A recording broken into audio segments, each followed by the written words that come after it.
everyone, I'm Edyta from Laundry Basket Quilts. Welcome to Quilting Window and welcome to our Mystery 2024. Today we're giving clue number 2. It's our second week in a mystery. Did you have fun last week getting lost and sprinkle in a beautiful river? I bet you did. All those beautiful blue scraps look so nice in a river. Today I'm gonna pull you around with me to get lost in a scrappy forest. Yes, we're gonna be making some pine trees. Go ahead to our blog at Laundry Basket Quilts, download the pattern and download a templates for trees. Don't forget those. There is a link right there. You're gonna be downloading the templates. If you don't want a paper templates, we also have acrylic templates called Pinehurst that you can use for this project. What we're going to do, we're gonna start by cutting our fabrics, and we're gonna be using a green roll right here, forest green roll. This is what I'm using. You can use any scraps. Go to your stash and grab some greens. You're gonna be just fine. And you need some background. Today, I'm gonna be using this fabric right here, the second one up, from our background bundle. All right, we have our fabrics, we have our tools. We're gonna start by cutting. For large trees, we're gonna cut large rectangles and smaller rectangles like this. I'm gonna show you in just a moment how we're gonna sew them together to create a large tree. From other fabrics, we're gonna be cutting medium pines, just like this, and you can use the paper template, or you can measure on an acrylic template, copy from your paper template, lay it down and start cutting. So it's a little bit shorter. All that you're doing is using this part of the template. We also gonna cut the small cute little trees, and for them again you're just gonna move your template and only cut it up to here, so that way you get those small trees. If you have to position your paper template on the fabric sideways, so be it. It does not matter what if there's bias edge or straight edge. This is going to be beautifully framed in the background. We want to reuse any scraps we have, and I'm working with the roll, so maybe sometimes I have to lay this a little bit like this on my strips, so that way it fits perfectly. Once you cut your pieces, we're going to start sewing, and let me show you this. We're gonna take two large rectangles, we're gonna place them right sides together and stitch, flip it open, make sure you open the seam in the back. All right, let me show you. Open my seam in the back. Look at this, isn't that nice? Press it. Then you're gonna take your ruler, your template, you're gonna place it right over, center it up really nice, center up right here. There's the seam. You want to be right on that seam on the top, left and right. This is gonna look like shadows on one side of your trees, and right there you're gonna cut, and you're going to cut. Oh, this is gonna be so much fun. Quickly, we are gonna be growing a forest. Look at this. That is gonna be one of my large trees. Now I'm also needing a background pieces. Can I show you how I cut my background pieces? I start by cutting my tree trunk for the bottom and a background for the bottom part right here, for the left and the right. Look at this, yes? But I want to show you how to cut the background for here. Let me move this out of my way and show it to you guys, because you're gonna want it to see it. I'm using this beautiful fabric, and this fabric has really fun little woody designs on it. If you wanted to, make sure you take your templates and you can take the fabric, fold it wrong sides together and cut just like this. Place it and cut. Okay, I'm gonna cut one. When you cut it, I get two pieces, left and a right, perfect for my trees, for the left and the right side of it.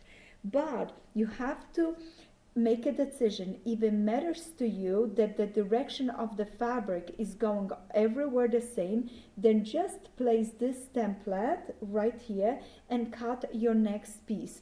I don't mind flipping my template this way because I don't mind if some of my bushes in the back go up and down. All that I'm gonna do is place my template this way and cut it. And let me show you, because you want to see this. Sometimes we are afraid of the woods and we are afraid to venture and try something different. And today I want you to do that. I want you to use what you have and I want you to enjoy it, and I don't want you to be afraid. Even when the fabric, now the direction is in the opposite direction, it still looks lovely. It looks like it's just fell and climbing over, and it's just really nice. So if you want it, you can cut it all the same direction, or you can cut it back and forth. You will have a little bit extra leftover fabric, and it's gonna be so much fun to have leftover fabrics. All right, now we got our pieces. Let's see. We're gonna start laying them out. I have my tree. I have my tree trunk right here. I have the left and the right side right there. Oh, I'm loving this. This is so beautiful. I love this taupe, a little bit darker. I usually use nice and very light backgrounds, but this time I chose a little bit more taupey backgrounds. I think it's gonna be beautiful. I'm gonna start by sewing my background to this tree trunk square, stitch and flip it open, then go ahead on this side and do the same. Look at it, I finished one for you guys. We're gonna push the seam allowance towards the tree trunk. Isn't that nice? Now we're gonna be sewing the background to the tree right there. We're gonna place it right sides together. We're gonna match it really, really nice. You wanna have a little bit right here, 1/4 inch, like sticking up right there, because you're gonna be stitching right there, okay? If you need it, pin it. I think it's important to pin it because it's easy to stretch your fabric because there is bias on both of those pieces. So pin it beginning and the end. And what I love to do is when I don't know where to sew, I use my marking points on my templates, and then it's easy for me to match my points. So I can mark on the tree right there my sewing points, and I can also mark on my background my sewing points, and then it's easy to match point to point like this, sew it and flip it open. Because I've done few of those trees as I prepare for your videos, I'm good to go. I'm gonna start stitching from the top. I probably would have put 1 or 2 more pins through the middle so my piece doesn't move. Stitch really nice, flip it open, and then go ahead and do this side. And look at this. I have right here one that I already finished for you guys. Isn't that nice? Look at this. Left, right, and this time I'm gonna push my seam allowances towards the outside. Isn't it great? Now I'm gonna place this bottom part just like this. Let me show you so you can see it. I match right here, and I'm gonna pin it and stitch. As soon as you finish stitching, look at this tree. It is so beautiful, and I'm gonna push this seam allowance down towards the tree trunk. All my seams are nicely pressed, and I have my first large tree done. I have a few more to do it, and then I'm gonna move on to my second large tree. The second one is made a little bit different. The second one, I'm gonna be taking these rectangles, I'm gonna be sewing them together into a beautiful column with horizontal seams right here. I have it prepared for you. Look at this. And then all that I have to do, again, take my template, place it right over. Look how nice it fits. Yes. Center it up really nice. Take a rotary, cut it and cut it.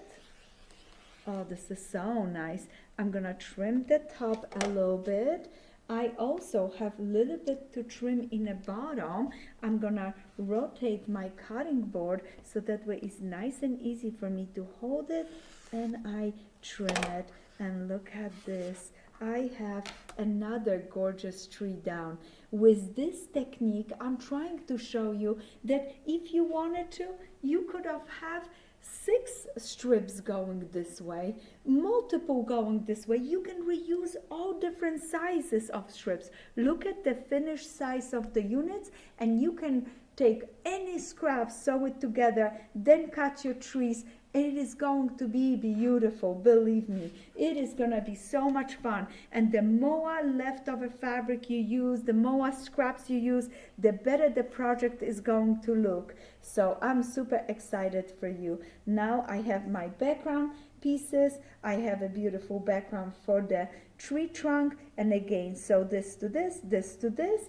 Press it just like this. I have a tree trunk. Do the same thing here.